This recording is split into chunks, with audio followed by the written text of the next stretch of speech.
உங்க பாடியில ஒரு பெயினோ ஸ்டிஃப்னஸோ ஏதாவது இருக்கு அப்படின்னா நான் சொல்ற விஷயங்களை நோட் பண்ணி பாருங்க.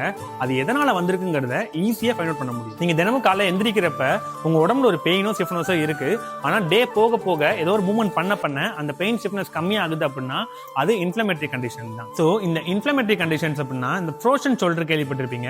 இல்லை சில பேருக்குலாம் காலைல எந்திரிக்கும் போதே முதுகு ஒரு மாதிரி பிடிச்ச மாதிரியோ இன்னொரு வலியோட இருப்பாங்க. ஸோ இதெல்லாம் தான் இன்ஃப்ளமேஷன் கண்டிஷன்.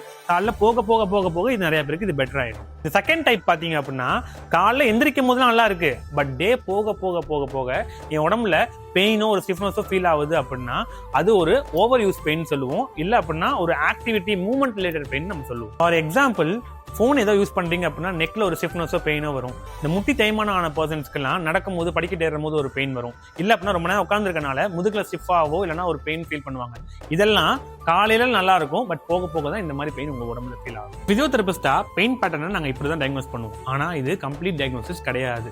சம் கேசஸ்ல இது ஓவர்லாப் கூட ஆகும். ஸோ உங்க பாடியிலும் இந்த மாதிரி ஒரு ப்ராப்ளம் இருக்கு அப்படின்னா மேலே தெரிய நம்பருக்கு கால் பண்ணி உங்க அப்பாயின்மெண்ட்டை ஃபிக்ஸ் பண்ணி உங்க கன்சல்டேஷன் மூலமா உங்க டவுட்ஸை கிளியர் பண்ணிக்கோங்க.